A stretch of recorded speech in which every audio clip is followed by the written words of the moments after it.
E agora nós vamos chamar para vocês esclarecer um pouco um dos projetos que eu pessoalmente considero dos mais belos na Palas.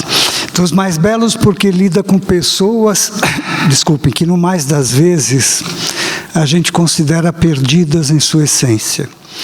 E belos porque trata de coisas públicas, de coisas boas que acontecem em nossas instituições públicas, que geralmente são vistas também como instituições perdidas. Eu acho que cabe a todos nós reverberar e divulgar as coisas boas que são feitas nesses lugares, por gente que é batalhadora e faz isso com muita garra.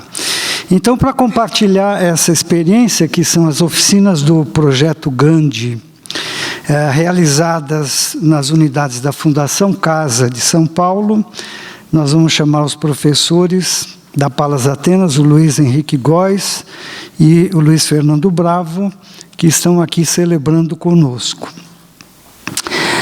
Antes disso, eu vou apresentar um pouco desse projeto, agendadas a cada ano, desde 2007, quando o Luiz Henrique Góes iniciou as oficinas de videodiálogo do filme Gandhi para os jovens, cumprindo medidas socioeducativas, acontece ininterruptamente até hoje nas unidades que a solicitam, com os 4 facilitadores da Palas Atena, que são o Luiz Henrique Góes, o João Mores, o João Signorelli e o Luiz Fernando Bravo, acompanhados sempre nessa realização pelos profissionais da Gerência de Arte e Cultura GAC da Fundação Casa, o senhor Wellington do Carmo de Araújo, a senhora Denise Gama Manuel, Ana Regina Lambert e Karina Pimenta.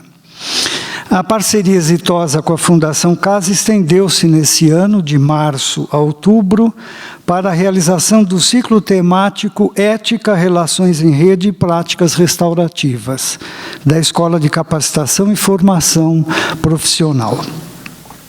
Coordenado pelas profissionais da Escola de Formação, Mônica Moreira de Oliveira Braga, Kukier Korn e Ana Cristina do Canto Lopes Bastos. Apresentamos, então, aqui os 2 professores do Projeto Gandhi da Fundação Casa. Primeiro é o Luiz Henrique Góes, capacitado em Filosofia e Ética pela Associação Palas Atena, é membro do Conselho Deliberativo, criador e facilitador dos vídeos Diálogo da Pedagogia Proativa Não Violenta de Gandhi e Martin Luther King para escolas e organizações sociais. Realiza o projeto da Palas Atena em Cidadania, Ética, Valores Universais nas unidades da Fundação Casa e exerce a odontologia como profissão, fotografia e literatura como atividades criativas. Já o Luiz Fernando Bravo de Barros é graduado em Direito e pós-graduado em Direito Internacional pela Master of Advanced Studies em Paz e Transformação de Conflitos pela Universidade da Basileia, na Suíça. Ele realizou mestrado em Paz, Desenvolvimento, Segurança e Transformação Internacional de Conflitos pela Universidade de Innsbruck, na Áustria.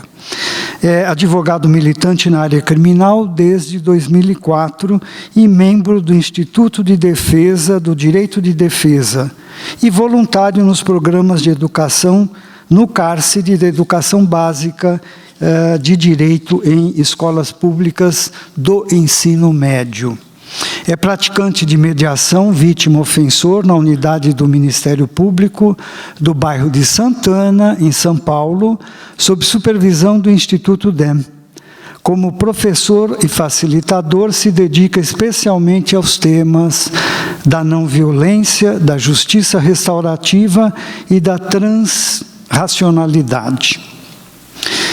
Queridos Luiz Bravo e Luiz Góes, por favor, podem tomar a palavra aqui.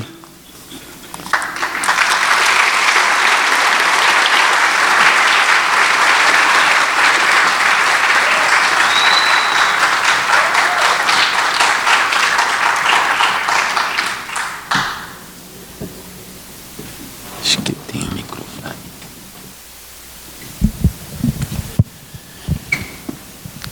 Bom, muito boa noite. É uma honra mesmo a gente poder estar aqui com vocês, eu e o Luiz, representando os 4 Quixotes, eu diria, porque a gente sonha mais do que a gente consegue realizar, mas somos eternos sonhadores. E a gente sonha com o quê? A gente sonha realmente em transmitir a paz. Só que a gente trabalha de uma forma, um pouquinho, como disse o nosso senhor Amit, né? Isso. O senhor Amit, a gente procura trabalhar não só na parte mental, porque a gente sabe que esses garotos, é muito difícil a gente transmitir para eles algo como cultura de paz, de uma forma palatável, em que foi tremendamente bem explicado e exposto aqui. Maravilhoso esse material, por sinal, muito bom. A gente tinha que trabalhar de uma forma cardíaca. Essas crianças, eles sofreram. O sofrimento existe, é inevitável. Isso é quase que um princípio budista, né? E essas crianças sofreram. Elas não vão entender de uma forma muito clara se a gente tentar pôr os 6 princípios, se nós formos colocar tudo.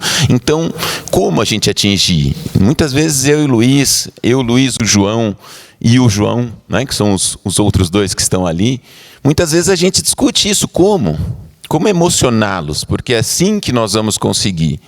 Então, me vem até a Fernanda, sua filha, né? A gente conta geralmente uma história que aconteceu com a gente, assim, o que nos motivou. Porque, para eles, é muito importante, nós estamos ali com o quê? Com crianças de 12 anos e muitas vezes 13 anos. Eu tenho um filho de 16. Eu vejo crianças ali e muda totalmente, vejam bem, muda totalmente a ideia em que você pensa a violência desses jovens por imagens, por Jornal Nacional, por qualquer uma dessas coisas. E você entra numa fundação, você passa pelas grades, você faz o caminho para chegar nessa fundação e quando você entra, são crianças. São crianças como meu filho. Tiveram uma sorte, tiveram exemplos diferentes. Então, esses exemplos foi aonde a gente se baseou. Fora, puxa vida, como é que a gente vai falar, criticar, julgar? Nunca. Isso a gente sempre procura, né, Luiz? A gente sempre procura tirar qualquer julgamento em qualquer aprendizado. A gente tenta, na verdade, mostrar exemplos. E a gente usa muito o exemplo, que eu conto uma historinha logo no início, é bem rapidinha, rápida mesmo, que o Gandhi usava essa história sobre a paz. Puxa, como é que eu chego para um garoto e vou falar para ele, puxa, o que é paz? Logo de cara ele, não, mais um que veio aqui na fundação para falar de paz. Puxa vida, sabe? Tipo, oh, meu Deus do céu, vai levar dura de novo, sermão, né? Então o que é paz? E aí eu lembro dessa história do Gandhi, que ele falava de um velhinho que existia numa aldeia, em que depois o rei, nessa aldeia, o rei dessa região, queria saber o que era paz, e todo mundo passava, ia lá e tentava convencer o rei. Não, paz é ausência de guerra, não. Aí outro, e paz é a amizade. E nisso os meninos já na fundação já ficam assim, né, de olho, opa. E aí a gente às vezes até pergunta, né, falei, para você, o que é paz? E eles ficam tímidos, e aí um fala, um abraça o amigo, é amigo e tal. E aí ninguém convencia o rei. Até que indicam para ele falar com um senhor numa casa no campo. E esse senhor, esse rei chega lá e fala para ele, puxa, eu quero dizer que o senhor é que vai me convencer o que é paz? O velhinho olhou para ele, pensou bem, chegou, foi lá na cozinha, pegou um grãozinho de trigo, voltou, deu na mão do rei. E foi embora para a cozinha de novo. O rei olhou aquele grão de trigo, né? Falou, puxa vida, lógico, como não? Pegou o grão de trigo, voltou para o seu palácio e lá pôs numa caixa maravilhosa de ouro, aveludada, linda. E todos os dias ele abria essa caixa e olhava o grão de trigo e nada. Olhava o grão de trigo e nada. Muito tempo depois voltou sozinho para a casa do velho E olhou, falou: desculpa, fui arrogante, eu não entendi. O que o senhor quis dizer? Aí o velhinho falou para ele: mas muito simples, o que você fez com o seu grão de trigo? Ele falou: eu botei numa caixa de ouro maravilhosa, aveludada, linda de morrer. E o que aconteceu com o seu grão de trigo? Nada. Ótimo. E o que você faria, falou para o rei, se você tivesse tirado esse grão de trigo da caixa e colocado no campo, para ele tomar chuva, para ele tomar sol, vento? Mas viraria um grande trigal. Pois é, isso é a paz. De que adianta os conceitos da nossa caixa de ouro? De que adianta você olhar, porém, de braços cruzados, tentando compreender essa paz? Foi então que ele viu e sentiu. A paz está muito mais na ação pacífica do que no conceito de paz. Isso motivou a gente. Aí começamos, a fazer trabalhos. Vamos até passar um pouquinho, Luiz. Isso, a gente começou a fazer esse trabalho motivado nisso. Vamos ser um objeto de ação ao invés de um objeto de uma ideia. E aí a gente começou a trabalhar junto. Falar: puxa vida, Luiz, que legal. Então quer dizer que vocês foram falar sobre paz? Não. Olha que interessante, a gente percebeu também, com o passar dos anos, que falar sobre paz também é difícil para esses garotos. É difícil você estar lá, conseguir prestar atenção durante 2 horas, depois que você está preso ali, naquela situação complicada o dia inteiro. Agora vocês vão ver, depois vocês vão voltar para o quarto, depois vai ter o Luiz que vai vir e falar: puxa vida, não vamos falar. Vamos tentar usar recursos que não seja da fala. Como diria Martin Luther King, dramatizing, como ele fala com vontade.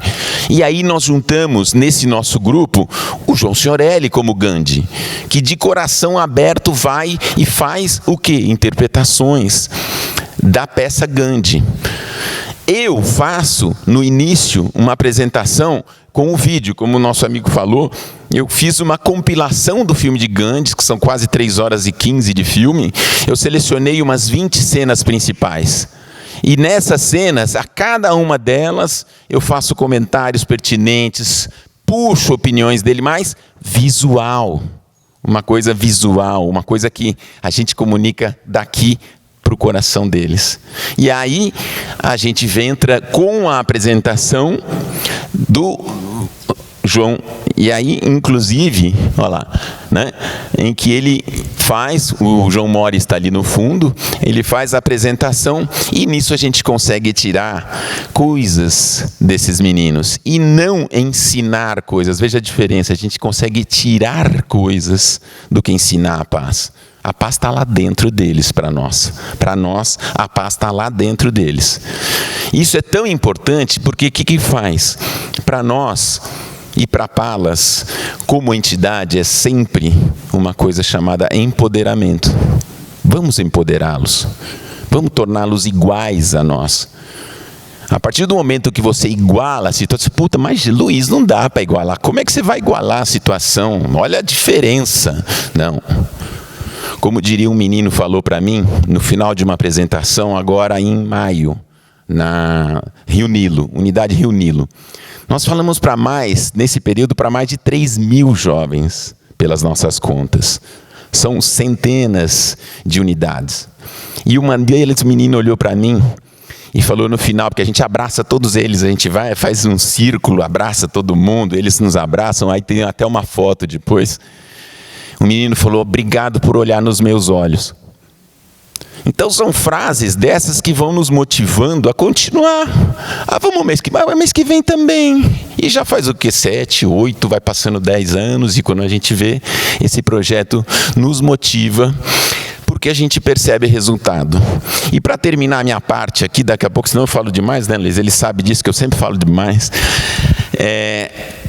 A gente tem uma coisa muito, muito grande aqui na nossa visão, que a gente aprendeu com a professora Lia, que a gente aprendeu nos dias de convívio com a Palas Athena, que na verdade foi o grande... Isso tudo surgiu, rapidamente, a ideia de fazer essa fundação, surgiu inicialmente comigo, mediante uma conversa com a professora Lia, com a Lúcia, em que eu, numa angústia pessoal, tipo, vem cá, de que adianta? Eu sou aluno de vocês há 25 anos, sei lá, 20 anos eu frequento a Palas há 32. Eu fiquei mais de 15 só sendo aluno. Eu falei, chega, vamos ser o rei lá, vamos fazer isso. E aí ela, aonde então? Aí vem a sabedoria que a gente pegou. Onde que a gente poderia trabalhar a paz? Na essência da violência. Vamos na Fundação Casa. E aí a gente realmente, lá é a terra fértil. Lá que a gente sente, puxa vida, Luiz, mas e aí você? Então é muitos resultados, não sei. Porque, como diria, a paz é o caminho. Nós estamos indo lá, numa quinta-feira à tarde, saio correndo do meu consultório, largo o último paciente, pego a bicicleta, vou para a unidade, eu pego uma carona, e a gente chega, e lá, este caminho é o caminho para nós da paz. O resultado disso, não dá, gente, não dá para a gente mensurar, mas a gente aprendeu lá, aprendemos com os nossos mestres lá na Palas. Não vamos pensar no resultado. O mundo hoje, vocês percebem, que é resultado.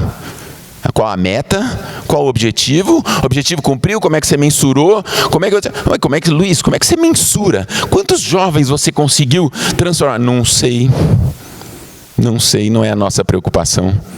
Nossa preocupação está no caminho. Está naquela tarde, como eu ouvi também há pouco tempo atrás, um simples, vou pensar nisso hoje no final.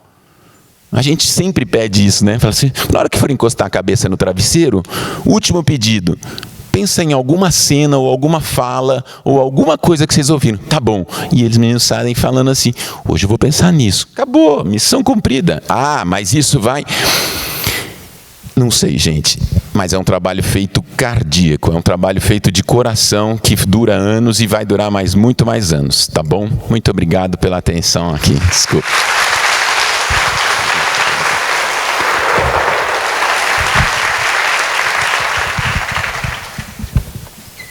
Amigos, estão me ouvindo? Tá, um retorno aqueles caras. Amigos, amigas, boa noite. É uma honra, uma alegria. É difícil falar agora, depois dessa partilha tão... Quero deixar nessa foto aqui, tão emotiva e brilhante.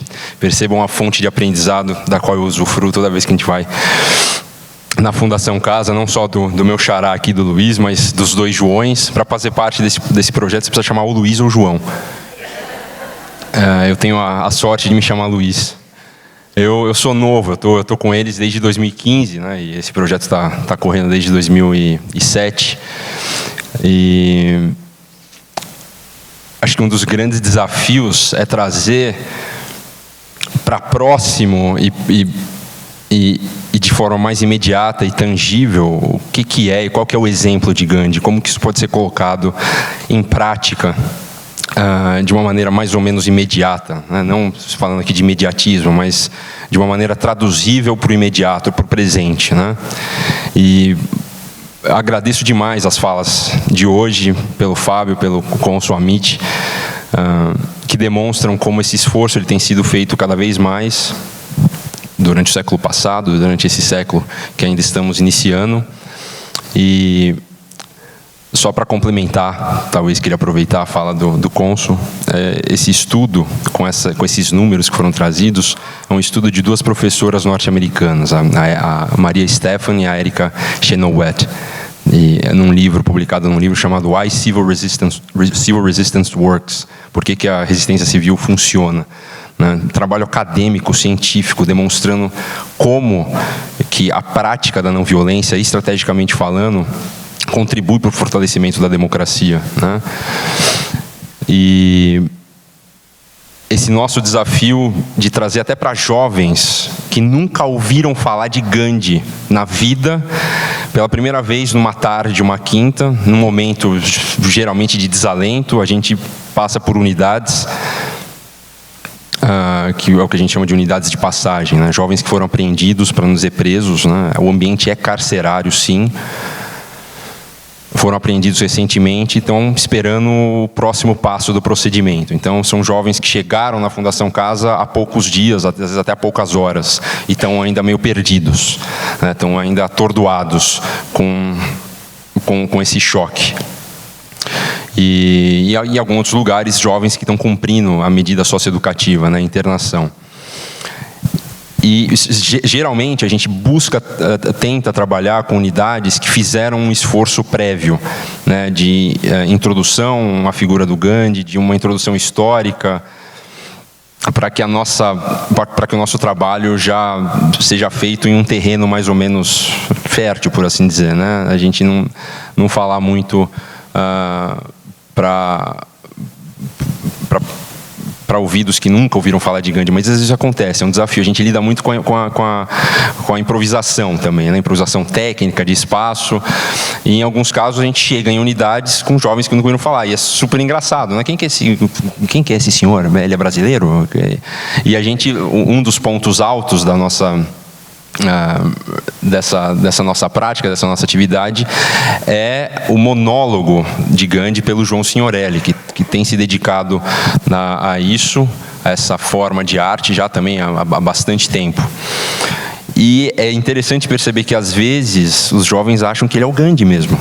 Então a gente tenta enganar também, né? A gente também não facilita. Então a gente faz a apresentação, o Luiz faz a apresentação, mostra o filme, troca uma ideia, algumas reflexões, e daí a gente fala, imaginem se o Gandhi viesse aqui para falar com vocês. Daí eles começam a se olhar, tem até jovem que não está prestando muita atenção, está meio dormindo. Daí a gente fala assim, imagine se o Gandhi estivesse aqui falando com vocês, pessoalmente. Daí eles ficam, como assim? E daí vem o João Signorelli todo paramentado de Gandhi, com as vestes e com o cajado, ele chega andando com aquele olhar taciturno, e os jovens olhando assim, nossa, mas ele não tinha morrido? Alguns, porque durante a apresentação do Luiz ele fala, né, ele foi assassinado e tal, não sei o quê, e alguns também estudaram, tiveram um pouco disso, e morreu e tal, mas ele morreu, e tá aqui, olha só, e é muito poderoso, né, essa prática lado a lado dos jovens, né? Um diálogo direto. E como, né, nesse nosso desafio de trazer talvez as lições do Gandhi para um presente não só mais imediato, mas também próximo à realidade desses jovens, que nós mesmos não conhecemos com a devida intimidade, né? Chegam 4 homens brancos privilegiados lá, a gente já tem vários obstáculos a enfrentar. Então, a melhor forma que a gente tem encontrado é agir da maneira mais humana possível, compartilhando as nossas fragilidades de uma maneira muito autêntica e sincera. E são esses os canais que a gente tem percebido para além de uma expectativa que a gente vê do mundo de fora para esse projeto de educar e fazer com que, após essa atividade, a gente tenha mini-Gandhis, e às vezes a gente até tem, e não sabe agora, mas esse imediatismo, lidando com ele, é muito mais na abertura e na qualidade do ambiente naquele momento em que a gente está com eles. Sobretudo acolhendo o que eles têm para trazer, com a violência deles, com a visão de mundo deles, e esse é um desafio para a gente, claro, e não só um desafio, é um aprendizado constante. E, para mim, pessoalmente falando, que motivação que eu tenho para fazer isso, né, para participar disso? Claro, a Palas Athena, os ensinamentos da professora Lia, a inspiração desses meus colegas, todas as vezes que a gente conversa e reflete o que a gente vai fazer, aos momentos de improvisação, dos desafios que a gente enfrenta em cada unidade que a gente visita. Então, às vezes a gente está esperando, e a genialidade desses caras é impressionante. A gente está esperando, né, um simples DVD player para passar o filme e não está funcionando, e o que a gente faz? E liga, não, vamos do jeito que está. E daí vem o Luiz, faz toda essa conversa, traz toda essa mensagem de uma maneira bastante intensa e humana, e a gente já prepara o ambiente para depois chegar o João Signorelli, e daí a coisa anda, e no final, né, e esse talvez seja o meu papel, funcionalmente falando nisso tudo, é facilitar um círculo de diálogo e reflexão junto com o João Mores, depois disso tudo. E talvez grande parte da minha motivação é tentar perceber nesses jovens, nessas jovens, as sementes, né, do que pode vir a partir dessas pessoas que estão nesse momento mais dificultoso, que contribua para a sustentação e para a transformação do mundo que a gente está. Claro que exigir isso deles e delas, e esperar isso deles e delas, talvez não seja muito justo, né? Pelo que eles vêm sofrendo e pelo momento em que eles estão vivendo. Mas o potencial está sempre lá. E isso é um presente que a gente recebe toda vez que a gente faz uma atividade, que toda vez que a gente visita. Às vezes a gente sai meio despedaçado, não é sempre fácil, pelo contrário, é um esforço hercúleo, assim, né? Porque ao mesmo tempo que são visitações mensais, né, uma vez por mês que a gente vai, é um período pequeno de tempo para você criar um ambiente de confiança, para você iniciar a troca, para você ir fundo e começar a atingir aspectos verdadeiramente significativos de como pensar diferente. É um curto período de tempo. E a gente se dispõe a fazer esse mergulho. E às vezes a gente dá a cabeçada, né? Porque todo um caminhar mais lapidado não foi possível ser feito. São só 3 horas. Então a gente às vezes sai despedaçado. Às vezes a gente ouve testemunhos que são sinais de acorda para a vida, né? De lembrar do meu lugar de privilégio. Mas o potencial de transformação está em cada um desses jovens, e a gente acredita nisso de verdade. E são acho que as mais grandiosas fontes de aprendizado para a gente. Da mesma forma como o Fábio compartilhou conosco agora, a gente precisa agora compartilhar, viralizar esse aforisma da Fernanda: cultura de paz é a paz que a gente faz. E os meninos, eles querem sentir, né, de uma maneira não moralista, de uma maneira não julgamentosa, de uma maneira não impositiva, que paz é sim a paz que eles fazem. E que potente é eles experimentarem, ainda que rapidamente, um ambiente em que o que eles trazem, qualquer que seja, ou que quer que seja o que eles tragam, é bem-vindo e é acolhido. E a partir daí que as mágicas começam a acontecer, né? E o Fábio falou aqui muito, né, de uma ideia de paz que permeia as relações internacionais, mas é uma mesma ideia de paz que permeia as nossas relações interindividuais. A gente vê muito isso presente. Talvez para mim, teoricamente falando, é um pouco mais claro perceber isso, minha formação é em direito, mas quando você fala, se você quer paz, prepare-se para a guerra, esses meninos, nós culturalmente somos preparados e preparadas para a guerra, né, se a gente pensar na nossa cultura ocidental, mas esses meninos, mais do que qualquer outro, né, outras pessoas, eles estão preparados para esse tipo de embate, né? Cada dia é um dia que eu preciso acordar e estar pronto para pegar em armas e enfrentar o mundão, como eles falam. E eles têm essa carapaça para se proteger, e é a maneira como muitas aprenderam a lidar com o mundo. E a gente precisa lidar com isso. E a gente precisa passar por isso, para a partir daí pensar e elaborar outras formas de significar paz. Então, essa confiança de que lá existem sementes que podem transformar o mundo e já estão transformando o mundo de alguma maneira, ainda que a partir do contexto de cada um deles, né? E ultimamente a gente tem cada vez mais tentado honrar o da onde você vem. Me fala, de onde você vem. Isso traz já uma sensação de empoderamento e identidade, né, que a gente tem percebido, tem trazido uma qualidade para a forma como a gente propõe a reflexão. Então eles falam de onde eles vêm, e uma reflexão que a gente joga, e isso também tem provocado um feedback positivo por parte deles, nesse esforço de trazer a imagem de Gandhi para algo mais presente, imediato e humano, né? O desafio que o cônsul trouxe aqui, muitas vezes a imagem do Gandhi, ela é mesmo, né? Ela é trazida para a discussão de uma maneira muito distanciada, quase um semideus, né? Uma imagem divina.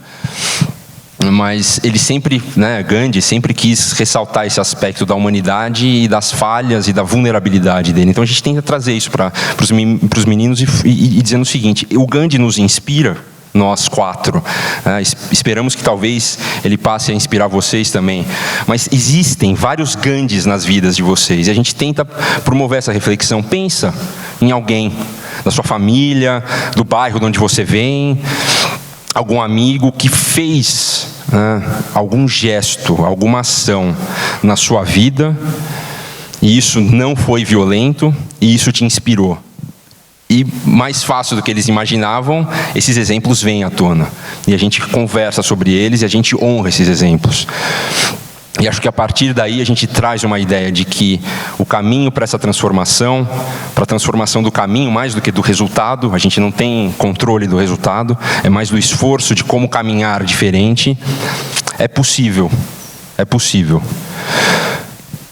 E eu acho que o que a gente está vivendo hoje é um convite para não só apoiar, mas para confiar no potencial desse tipo de trabalho que a gente faz, né? A gente viu aqui nos slides do Fábio, em diversos títulos dos programas da Unesco, as palavras paz e não violência, atrelado à infância, a crianças, e que futuro que queremos para os nossos filhos, para as nossas filhas, né? Não só para que sejam pessoas boas, honrosas, mas que, por conta do que tem sido feito nos últimos tempos, promovam eles mesmos, elas mesmas, a transformação que a gente precisa no mundo para viver melhor. E a gente está vendo isso agora, né? O Fábio trouxe aqui o nome da Greta, né? Uma menina que há um ano atrás, espontaneamente, lógico, talvez não tenha sido tão espontâneo, algo muito forte dentro dela, fez com que ela não fosse para a escola na sexta-feira e ficasse em frente ao parlamento norueguês com uma placa dizendo: estou aqui lutando pelo bem-estar de todo mundo para que nós transformemos a forma como a gente lida com o meio ambiente.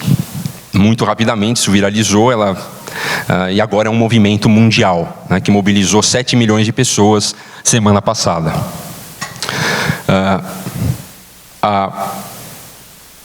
Em 2012, há 7 anos atrás, uma menina no Paquistão, que agora todos nós conhecemos, decidiu lutar pelos direitos da educação das meninas nessa região do mundo dominada pelo que a gente conhece como Talibã. Ela foi alvejada, recebeu um tiro na cabeça e foi exatamente isso, lógico, não só isso, mas isso trouxe ela ao mundo, né? Nós conhecemos o trabalho e o esforço dessa menina a partir desse episódio dramático. Não pouco tempo depois ela ganhou o Nobel da Paz. Talvez a Greta receba o Nobel da Paz. E são inúmeras as crianças e adolescentes que estão promovendo as transformações que a gente precisa para sobreviver, nós adultos. Quem sabe alguma dessas jovens, e aquela primeira foto eu trouxe, para mim é muito significativa, que foi a foto do último encontro, da nossa última visitação, na unidade RUTP histórica, uma unidade feminina. Foi em agosto, né? Então eu imediatamente pensei nessas figuras femininas que estão transformando o mundo, né? E nesse último encontro de agosto, a gente teve contato com meninas maravilhosas, potentes, criativas, sábias, né, que muito generosamente compartilharam esses pedaços de sabedoria com a gente na conversa que a gente teve. E uma delas me chamou muito a atenção, que foi uma menina que chegou para o começo da atividade, que é o momento em que o Luiz faz a partilha dele sobre o filme, apresenta os pedaços do filme, faz essas reflexões brilhantes que ele faz, e ela chegou com um bico enorme, assim, com um bico e bufando, e eu já percebi que ali a gente tinha uma matéria-prima excelente.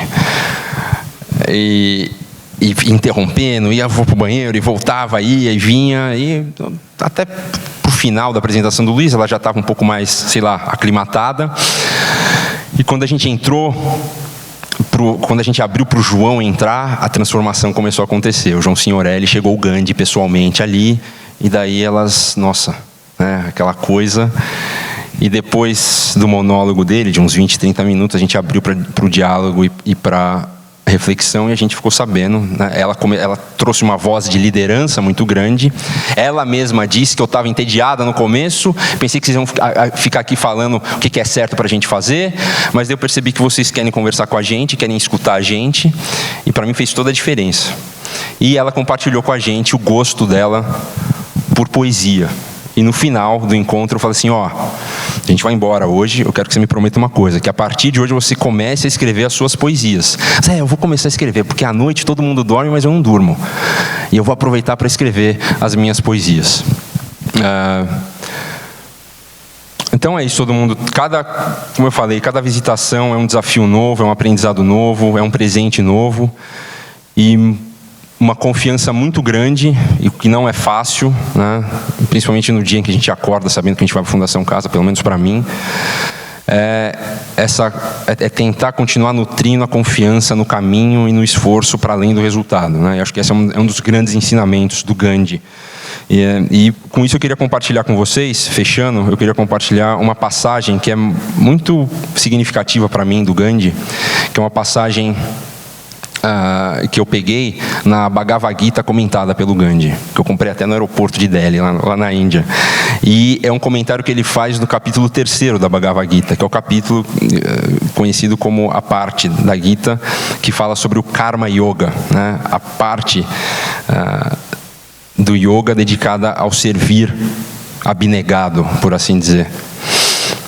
Então, compartilho com vocês uma tradução livre de uma passagem nas palavras do Gandhi.